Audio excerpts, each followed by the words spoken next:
Welcome and good afternoon to everybody watching online. Now we are very, very pleased to welcome Ed Davey, the Secretary of State for Energy and Climate Change, who is joining us this afternoon to answer questions from the Avaaz community about climate change, what is being done about it, and what could be done about it and should be done about it in the coming weeks and months. It's great to be with a politician who has real power and a real understanding, I think, of the issues facing our planet today and what needs to be done. And we've heard you respond to the series of scientific reports which have come out in recent months, showing definitively a very strong consensus among the world's scientists about the difficulties we're in and how there is likely to be a rapid and accelerating rate of warming and a lot of serious consequences for us here in the UK and in many countries around the world. And the question before us all is whether in the next 18 months we can accelerate the pace of change among politicians to take note of the science and act and forge an agreement, a historic agreement, which can stop the pace of climate change. And our feeling is that if we don't get such an agreement in place, it's going to be a historic failure, analogous to a failure to stop world wars in the first half of the 20th century. It is that serious. So, facing this moment of truth, we're very, very happy that you've taken time to sit with us and answer questions from our community across the country about how it is that the 1.2 million members of Avaaz in the UK can support the efforts that you're making from here in Whitehall to push further in Brussels, to push further at the international negotiations, and to push, of course, in London and make a difference. Because we need those creative, ambitious and binding solutions to climate change if the world is going to be livable for our children and grandchildren. So to start off with a question from Alice in London. You've got one of the most important jobs in government. And to be frank, our kids' futures and the future of our planet depend on you. But you're up against some powerful energy interests. How do you find hope and inspiration every day to push this agenda forward? Well, I got into politics from the environmental movement. I was a green campaigner myself, and I still believe I am. I get inspiration because we have to do this. This is not something that we can avoid. Climate change is serious. As you rightly referred to, the UNFCCC, the Intergovernmental Panel on Climate Change, and the scientific reports, the most peer-reviewed piece of science in human history. So the conclusions of the IPCC should make us sit up. Climate change is happening, it's caused by human activity, and the impact will be disastrous if we don't do it. So you don't need more inspiration in many ways from that. I'm fortunate enough to head a department with some fantastically motivated civil servants, and we are working together as a team, reaching across Whitehall, across Europe, across the world, to make sure no stone is left unturned to tackle this real and present danger to our planet. Great. And Harry in Sidmouth has a question relevant to that, is what meaningful steps is the UK going to sign up to and commit to in the next 5 years to ensure that we reduce our emissions by 80% in time for 2050 to meet the aims of the Climate Change Act? Well, the most important piece of legislation was passed in December last year, the Energy Act 2013. This will create the world's first ever low-carbon electricity market. It will enable investments in all forms of low-carbon technology, and that's already happening. Last month I announced major investments in offshore wind. Britain now leads the world in offshore wind investment. And over this Parliament, this brief period of the coalition, we've more than doubled renewable electricity in the UK, and we've got a pipeline of massive amounts of investment in renewables, in energy efficiency, in nuclear, in carbon capture and storage. So these investments take time, but we've got to press on with it this decade and the next decade. If we do, we will be well placed to meet our 2050 targets. We've got the Climate Change Act of 2008. We've got the carbon budgets that are legally binding us. And I'm determined that I do everything I can to ensure that we're on that right pathway. And we've seen a lot of progress, but still a lot of work to do. And you mentioned there the climate budget, the carbon budget, and without getting into the detailed technicalities of it, it's being reported that there is a row, a discussion going on about the fourth budget now for carbon, and that there is an attempt to increase the amount of carbon emissions that the UK could make. And there's a discussion between the parliamentary committee, which suggests that would be unwise, and others in Whitehall who want to expand the amount of carbon that we're going to emit. What's going on there? Well, the fourth carbon budget, which is for 2023 to 2027, sets a limit on the carbon emissions that the UK can produce, and it's down, of course, on the third budget, pushing ever further down our emissions, was set in 2011, and there was agreement across government that there would be a review of that, and that review has taken place, and we will publish our conclusions shortly. All I would say is I'm very mindful of the evidence of the Committee on Climate Change. I'm very mindful of our commitment, both in the UK, but also as a leader in the world, as we're involved in negotiations in Europe for the 2030 climate change package, and ahead of not just Paris in 2015, but earlier on than that, the UN Secretary General's Ban Ki-moon's very important summit in New York, and the Lima UNFCCC meeting this December, that Britain has to show it is maintaining its commitments and leading the way. So I can't tell you the conclusions of that review because we're still completing it. All I can tell you is that this government is absolutely committed to doing everything it can to tackle climate change. Okay, and there's a question from Jane, one of our members as well, who says that while she wholeheartedly welcomes you saying that Britain should lead in the battle on climate change, she doesn't see how your words translate into action when you're leading the government's plan to bring fracking further in the UK. And that drilling for shale gas is not only hugely unpopular here, she says, but it's also committing us to further investments in fossil fuels, dirty fossil fuels, as she says, and undermining the renewables sector by transferring that investment. So how do you respond to Jane's point?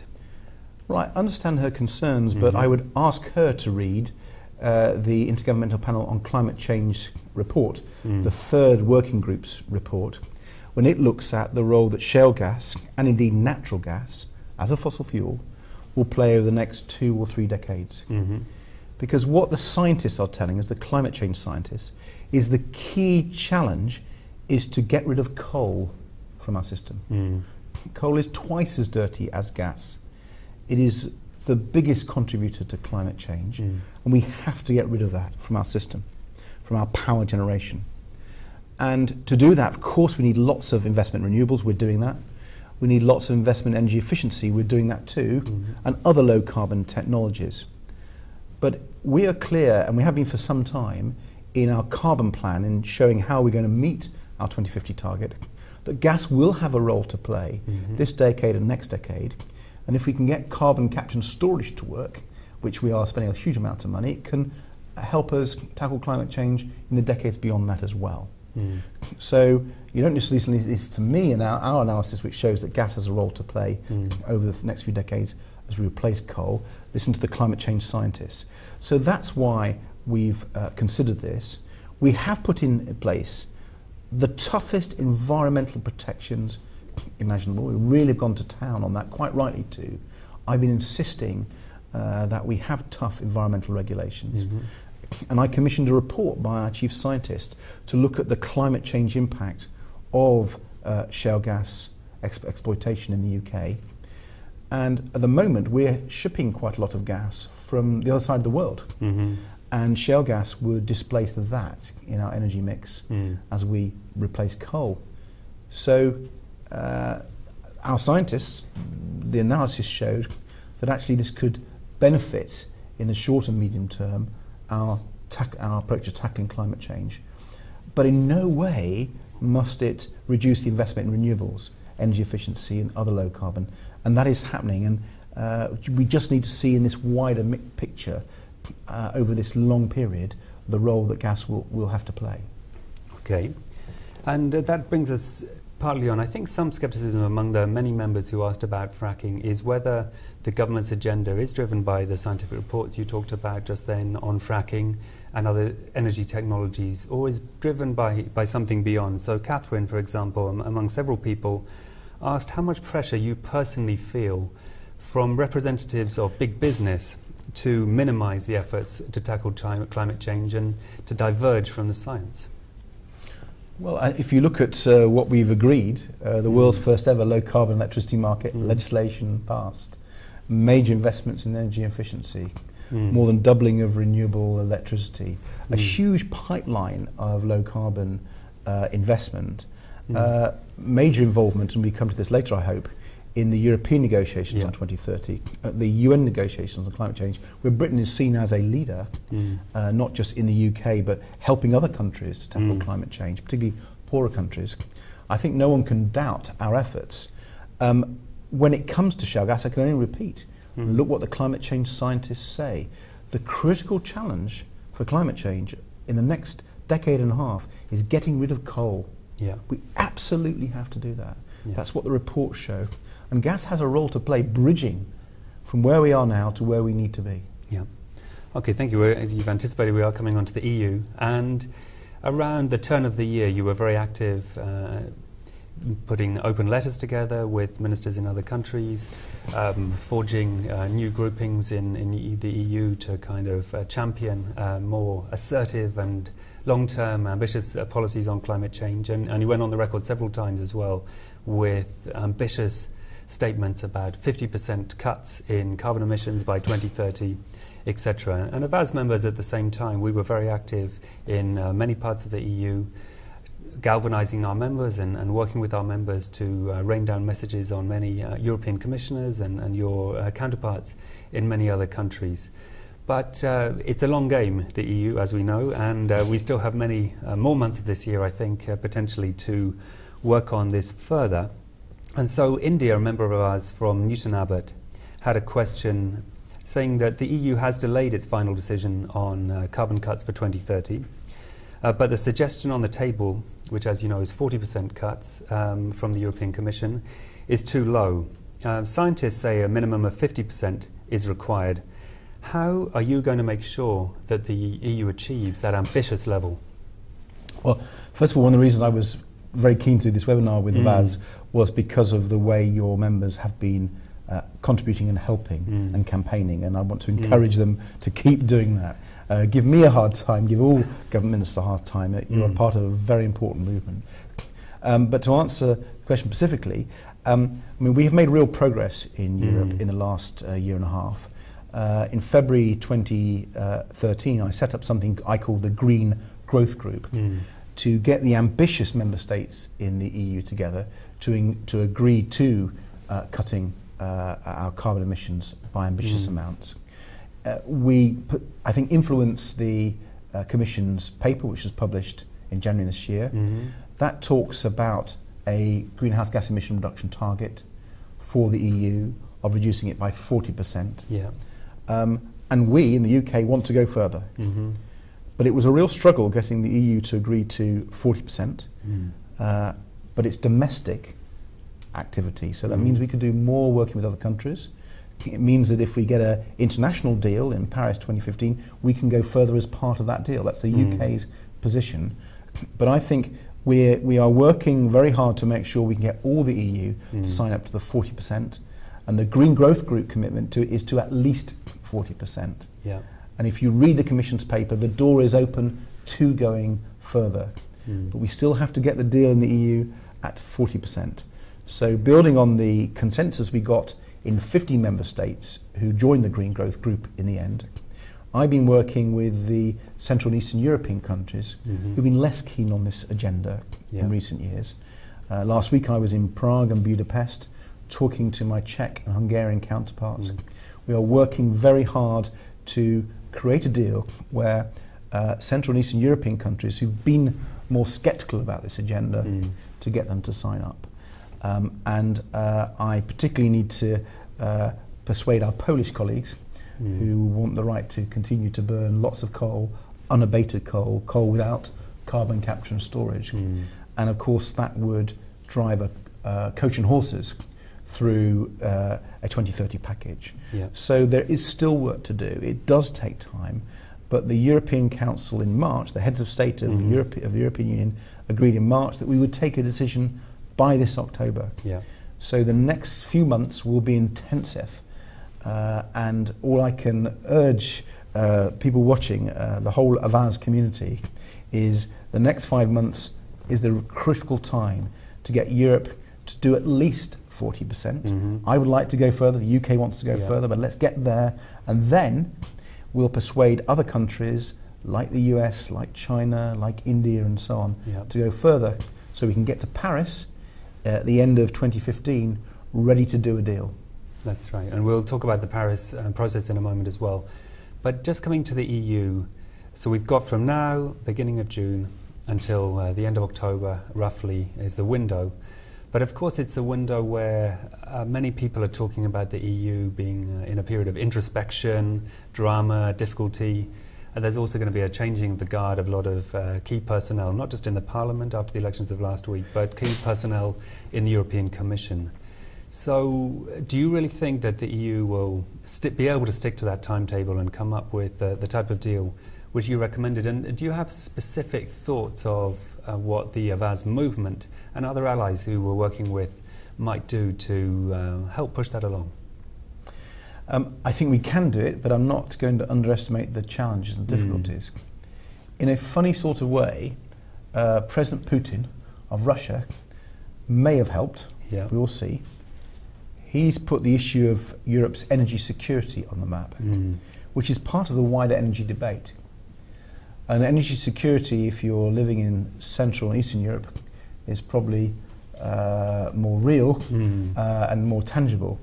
And so some of these countries who've been a little sceptical about the climate change debate, although they are changing, to be fair, I think if we can do a deal with climate change and energy security together to see the interlinkages, then we could do a deal in October. And let's be clear, being ambitious on climate change, which we really have to be, gets you more energy security. If you're investing in renewables, investing in indigenous production, if you're focusing on energy efficiency, all these things improve your energy security. I particularly want to go further, though. I want to ensure that the single energy market in Europe, building the gas pipelines, the electricity cables, the so-called interconnectors, are managed, because that will allow energy to flow across Europe. I always talk about the wind in the north of Europe and the sun in the south of Europe flowing across a European grid. That will enable us to be more secure and actually to make sure our renewable and low carbon energy investments work better. So energy security fits well with climate change, actually it complements it. And I think it gives us a political chance to do a deal in October. But I come back to our Polish colleagues, because unabated coal without carbon capture and storage, cannot really be part of the long term for a climate change policy in Europe. And so we have to persuade our Polish colleagues, we have to reach out and help them make their transition to a low carbon future. They're a vital country for Europe. So I would say to your members, contact every government minister who's going to be there, particularly the heads of state, the June European Council, the October European Council, and particularly focus on our Polish colleagues to urge them to work with us in a spirit of cooperation, to try to see if we can square the circle in a way which ensures that the climate is our top priority. Yeah.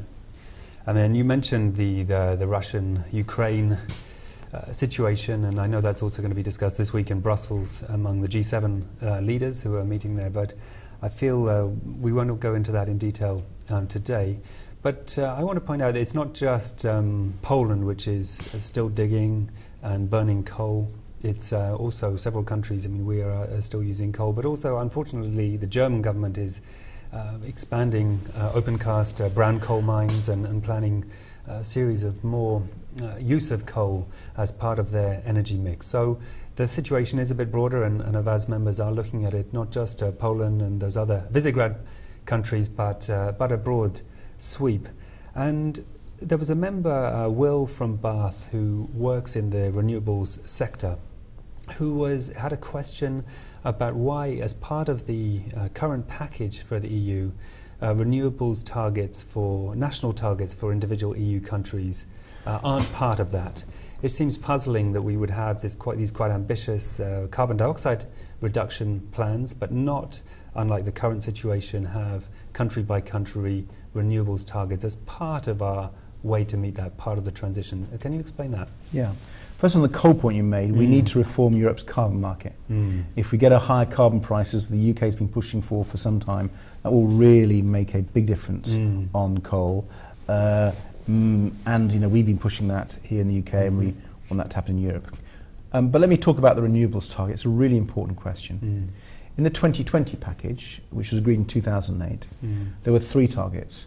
One on greenhouse gas emissions, one on renewables, because at that stage the renewable technology was quite immature and needed a lot of investment. And there was an energy efficiency target, although that wasn't binding. What's being proposed by the Commission this time is a really ambitious greenhouse gas emissions target, which we hope can be even more ambitious. But that is the only target that will be binding on individual member states. And then they're proposing that there should be an EU-wide target for renewables. That, I think, gets the best of both worlds, because it allows member states to invest in the low-carbon technologies that are more readily available for them. That might be energy efficiency, it might be nuclear, it might be carbon capture and storage. And that enables member states to do the most cost-effective way of tackling climate change, which is what we want. Some countries have greater renewable energy capacity than others. Some people have more energy efficiency options than others. So by keeping a technology neutral approach that's binding on member states, you enable people to really agree to the agenda, because they can see how they can decarbonise, cut their emissions in a low-cost way. But I think it is important that there is this EU-wide renewables target, because it continues to send a signal that we want investment in renewables, which the UK certainly is doing, and we want to see more of. So I think we've got the best of both worlds. We're enabling all low-carbon technologies to be developed while still sending a signal to the renewables industry. Okay, great. And just on Twitter, there was a question about why do you think the Poles are, with a few other countries, sort of dragging down the level of ambition in Europe at the moment? What is it about Poland? Well, Poland uses more coal for its electricity generation than any other country. It's quite simple, really. And that's why we have to work with them, be constructive, understand their position, and put ourselves in their shoes. They are our friends and allies, and we need to persuade them to move. And we need to do that by helping them financially for the transition. We need to do that by helping with best practice and shared expertise and know-how. And we need to get agreed policies that they will move away from coal. This is the point I keep coming back to, coal. Unless we are serious about getting rid of coal, unabated coal, coal without carbon capture and storage from our energy mix, we will not tackle climate change. This has to happen, and happen quickly. Yeah. And another part of that you mentioned was energy efficiency. There was a bunch of questions about that, and I think there's a live discussion going on in Brussels right now about energy efficiency and the level of ambition. What is the UK bringing to the table on that? It seems, in principle, a no-brainer that we should be rapidly getting more efficient in our housing, our transport, and all the other parts of our lives, and that there's some genius engineers out there and other people who are bringing forward new technology and indeed some old technology, like putting sheep's wool in your loft or other similar things. I mean, what is likely to be agreed during this year on energy efficiency, and what's your conviction on what the Brits can bring? Well, energy efficiency is a passion of mine, and if you look at our policies, we've really, I think, pushed the boat out in what we're doing. We've got the energy company obligation, which is requiring energy companies to help people insulate their homes better, get more efficient boilers and so on. We've got the Green Deal to create a market in energy efficiency.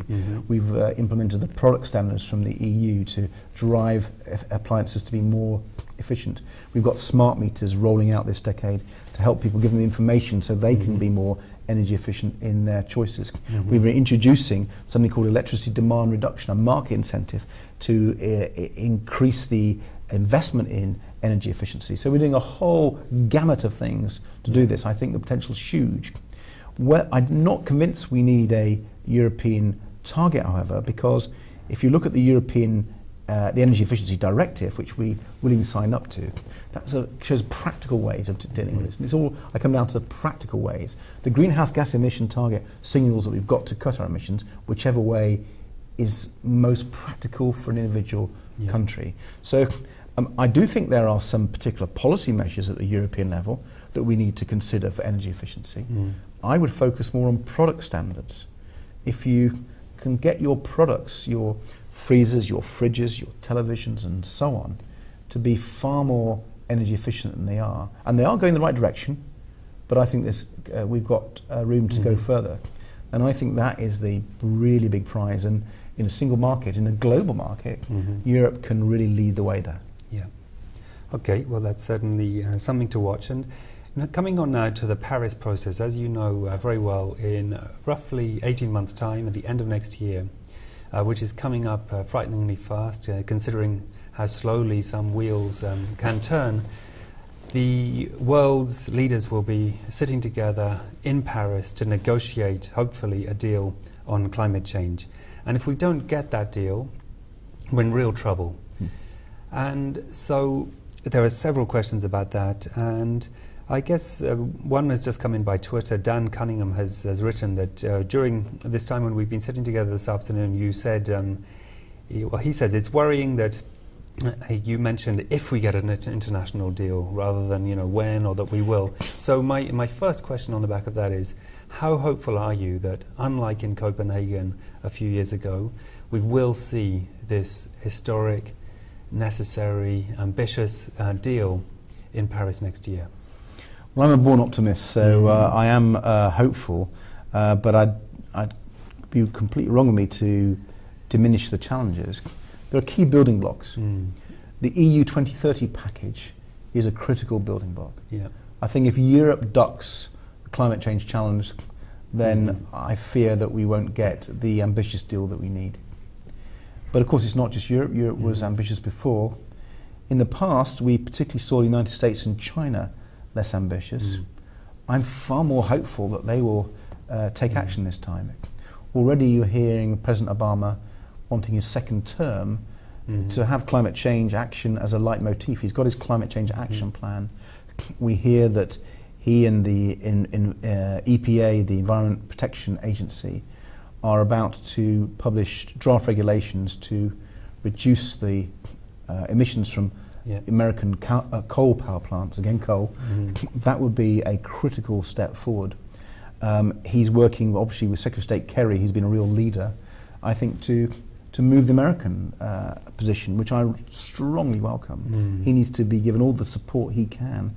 I know it can sometimes be a quite divisive partisan issue, but I hope Republicans out there will understand when they see the extreme weather events that they need to back President Obama on this one and actually ensure the Republican Party is moving forward. But also China. Who'd have thought it? But China is now, I think, a leading nation on climate change. You might think that's odd given the amount of pollution that's coming from China, the amount of coal power stations, but I think they've made the decision to reduce their emissions, and I welcome that. Obviously, what position they'll take at the international talks, we've yet to see. But I have the very strong impression in talking to the Chinese and looking what they're doing, that they realise that the air in their cities is highly polluted because of the emissions from coal power plants, because of the emissions from vehicles, and it's hurting the health of their people. So this is a subject that doesn't get enough airing, but I think China and the Chinese government wants to make sure that its people are healthy, wants to tackle air pollution. It also worries that its East Coast would be vulnerable to the impacts of climate change, effects of climate change. So China is investing more than any other country in the world in renewable energy. It's wanting to grasp the energy efficiency agenda. It's wanting to put limits on its coal power stations. So China is moving. So if Europe moves, if America moves, if China moves, that is a reason for hope. If all three move, we're still not there. Yeah. We're looking to the new Indian government. They're going to be important. We're looking to make sure we're helping lesser developed countries, the emerging countries, so they can develop in a climate change friendly way. But I think we can do it. The technology is there. The know-how is there. If we can get the political will, I think we can achieve it. But again, we're going to need the Avaaz community to help us.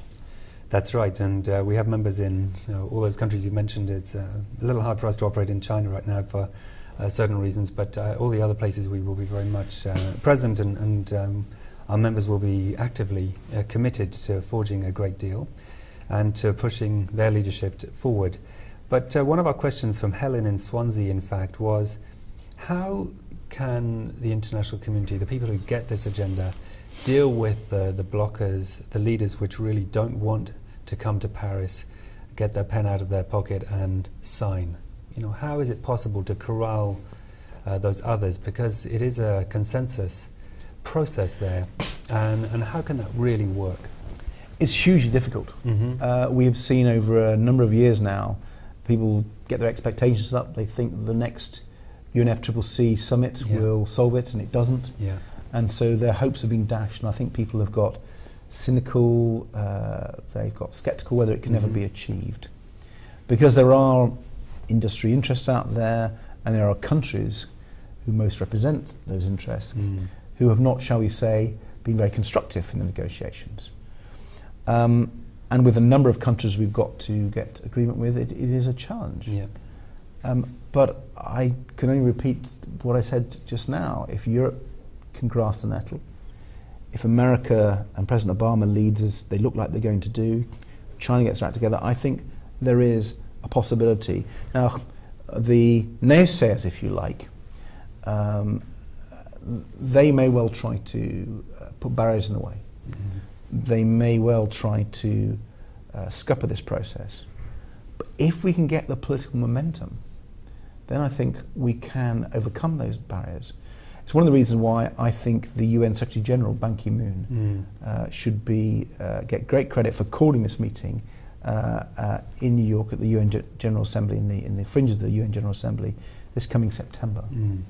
Now we hope lots of heads of state will go. Yep. We hope they will make the commitments they need.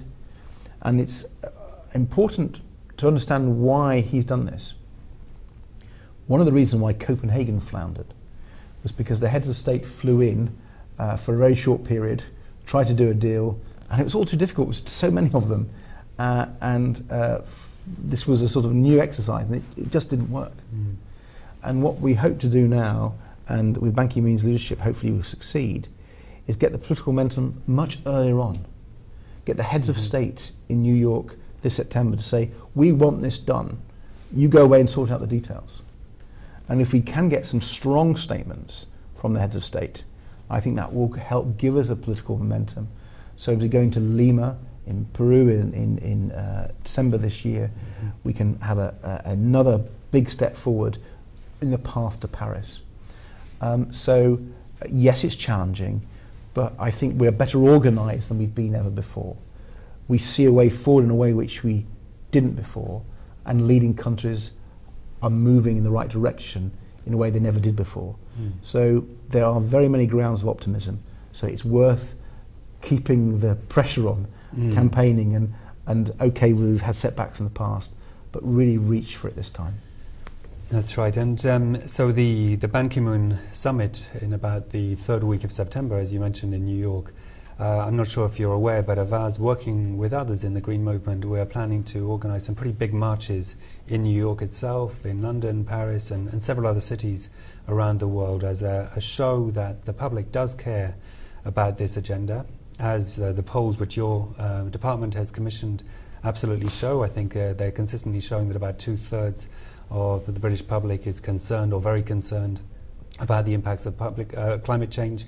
Similarly, the polls which Avaaz has commissioned with YouGov and others, they show between roughly 2/3 on the different measures of people who show real concern that their lives are going to be affected, their lifestyles, and that this is serious. And as part of bringing that message home to the corridors of power to people who haven't yet thought this agenda through, we're going to be organising these marches. And can you say something about how those types of mobilisations and other mobilisations, whether it is people writing in messages, people signing petitions and the rest of it, are experienced and discussed, for example, around the cabinet table, in different ministries and with your counterparts, where you have a harder time to make this case? Well, I've been on climate change marches myself over the years, and I do think it's worthwhile, and I think it's important. I think politicians and political leaders need to see that there is popular support for what they're doing. Marches are part of that, petitions, letter writing, emails and so on. So I strongly support that civic movement. I think it's important that civic movement is loud, informed. I think it also needs to capture the imagination of people and explain to people who aren't yet convinced that this is actually in their interest. So one example is the cost. People always say it's so expensive to go green. Actually it's not, it's the cheaper way forward. Yeah. Much cheaper in the medium and long term, certainly. And we need to get that message over to people to bring more people to our cause. And when it gets to the cabinet table and to other governments, I think it's important that the campaigning is smart. So yes, the marches, but also focus on those individual politicians who are getting in the way, those individual governments who are getting in the way. And if they're a member of a political party who's getting in the way, or a member of a government who's getting in the way, target those people. So yes, the universal message to raise awareness and raise wider support, but also be smart, go after the people who are really blocking, and you don't need me to tell you who they are. Oh, well, we'd love it if you want to give a few more hints, but we've got some sense. But it relates to one further question in terms of the potential chill effect that might come with the elections. They weren't Westminster elections last week, but they were European elections and local elections, where your party and several other parties got a bad result. So does that not weaken your hand or weaken the resolve of politicians who want to look to the long term and see that this is a generational series of decisions we have to make in the next 18 months? And it's not something which is from now until next May. It's not a question of tactical positioning. It's much more important than that. I mean, I'm sure you would personally see that argument and be making that argument. But how can people, can citizens help reframe the debate so that people who are running scared in Westminster of their jobs, of their party's future, etc., think above and beyond the latest opinion polls, the setbacks which happened for the MEP elections and the local elections? What is there for that reframing that we can do? Well, I think I would say this, wouldn't I?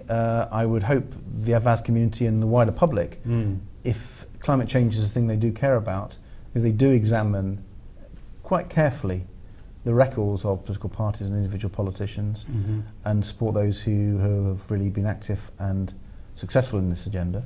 I think it's important, that's a very important message, so you're rewarding politicians who are doing the right things and punishing those who are not. I mean, that's clearly the democratic way of doing things.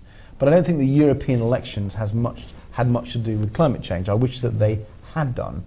I think they were more to do, and this is an issue which we need to think about in the Green Movement, they had more to do with a long period of economic downturn, of recession across Europe.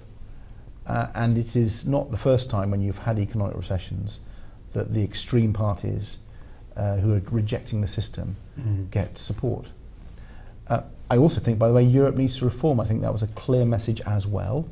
I don't think in any way was the only message, but I'm always been in favour of reforming Europe, making it more open and transparent and more successful in what it's trying to do for people.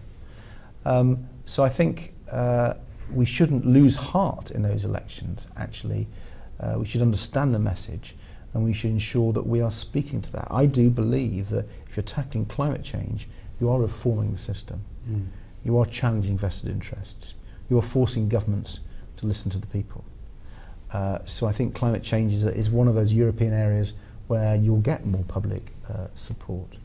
So your community and individuals will have to decide their own judgments and place their cross and place their time in campaigning in the way they think best. But I would urge you all out there to look at what people are actually doing. Look at those who are failing this agenda and make your voice heard in favour of those who are taking action and against those who aren't, who are blocking it. That's right. I mean, that's entirely what Avaaz is trying to do, is to connect citizens with decision makers between elections, to raise up issues which aren't, unfortunately, reaching the top of the election agenda and are often pushed down by other ones. And I feel like you that the business cycle or the economic ups and downs do play a part, as we saw in the early to mid-90s when there was a big fall-off after the Earth Summit, and then things went up again, also partly with the economic tide. And if we're now entering a recovery, it could be that the next 18 months sees a crescendo for several reasons: skillful political organising, great science, great political leadership, and all the other factors come together that we will find our way out of this and get that agreement which we need in just 18 months' time, which is a very short period in office. And Helen in Edinburgh is one of those people also asking, is there anything additional that we can do to convince parliamentary colleagues that they need to be braver and need to step forward to help build the leadership, build a quota of leadership which we have in Westminster, in Brussels, Strasbourg, that parliament, and elsewhere. Do you have additional thoughts of ways that can be done? Well, in the UK, I think we've adopted the most ambitious position in Europe, pushing for the most ambitious greenhouse gas reduction targets. And we've been mobilising, we've been one of the forces trying to mobilise Europe to take this agenda seriously and go quicker. So I think it would be good in the UK context if people supported the Prime Minister. Now, you may think that's odd for me saying that as a Liberal Democrat, he's a Conservative Prime Minister, but he's going to the European Council in October. I think people can say, go on, push the British agenda. It's a reforming agenda, and be proud that we are leading the way in Europe, and that will encourage him at the European Council, the negotiations. So you can do that in the UK.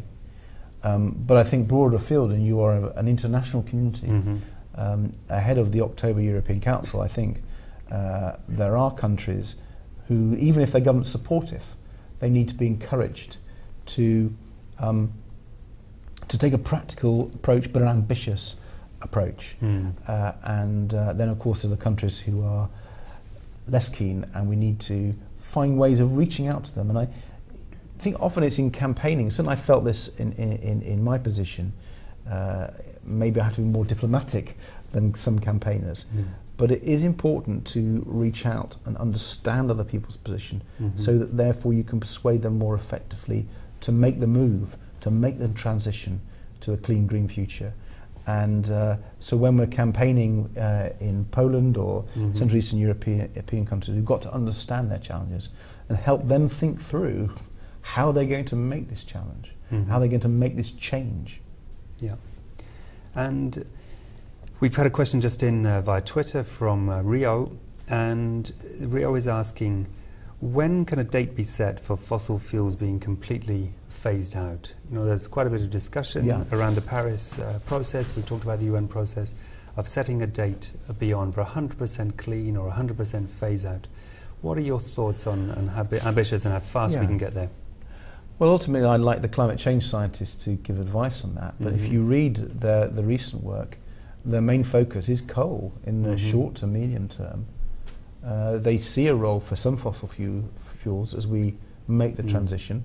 It's very difficult to completely move from one day fossil fuel economy to another day non-fossil. That's just not practical or realistic. So we have to phase out the damaging fossil fuels and then phase out the others over time. So I'm afraid I can't give him an exact date, but I think it's getting down the carbon emissions. So there could be a role for some fossil fuels if we can capture their carbon.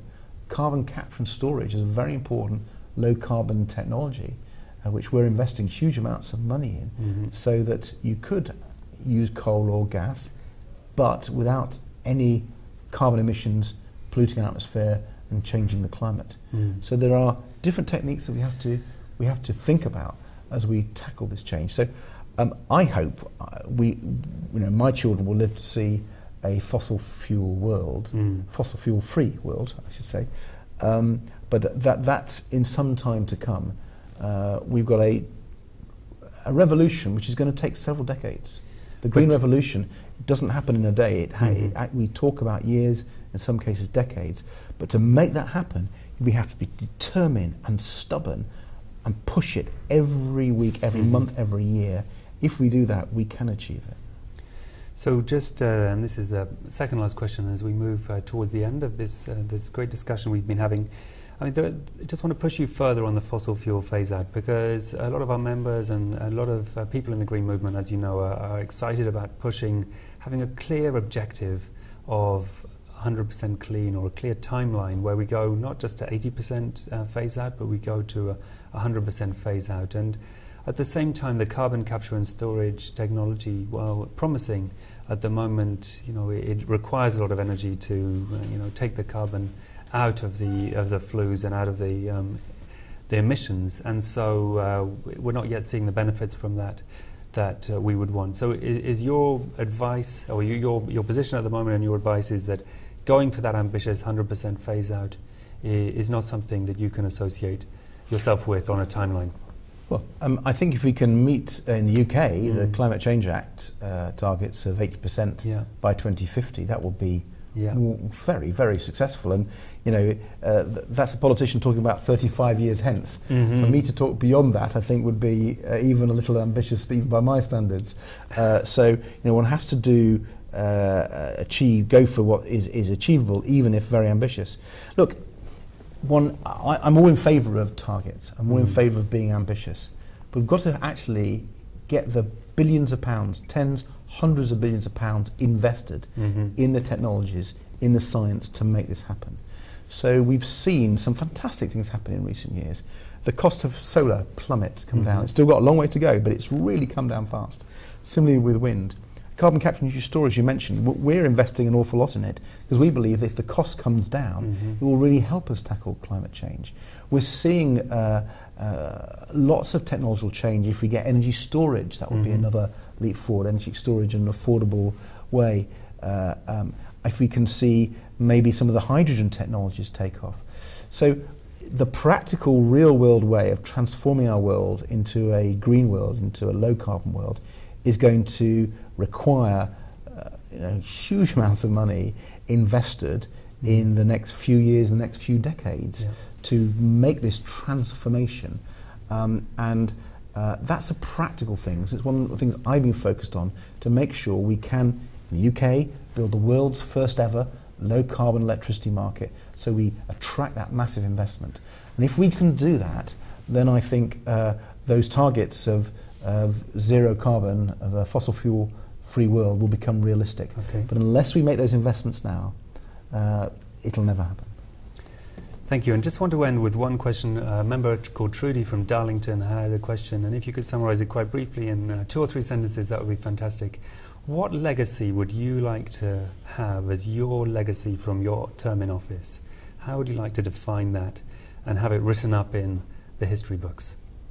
That we made the major steps, the practical steps, to help Britain go low carbon, and that we played a role in my time to help Europe and the world go on a trajectory towards a low carbon world. So it's a domestic agenda and an international agenda. Okay. Well, thank you very much indeed, Ed Davey, Secretary of State for Energy and Climate Change, for joining us this afternoon and joining Avaaz members across the country and indeed across Europe and elsewhere in the world to hear about several of the challenges facing us, the difficulties, the science, the politics of climate change and energy, which are deep and intertwined and complex. But what I think is fantastic, you've also given us many reasons for hope. We can see here a politician who understands this issue in a lot of depth, a lot of detail, is committed, thoughtful, understands that it's going to require people in seats of power and movements outside who are able to say different things and support and push and cajole, not just in the UK, not just across the EU in Poland, but in India and many, many other countries, if we are to rise to the challenge that is before us all over the next 18 months and secure the European Union agreement as a stepping stone by this October for hopefully the global agreement which we could all look forward to and then look back from in future years in Paris in December 2015. So thank you very much indeed for joining us this afternoon, and I hope that your department and the Avaaz movement can keep closely in touch. I hope so too. Thank you very much. Thank you.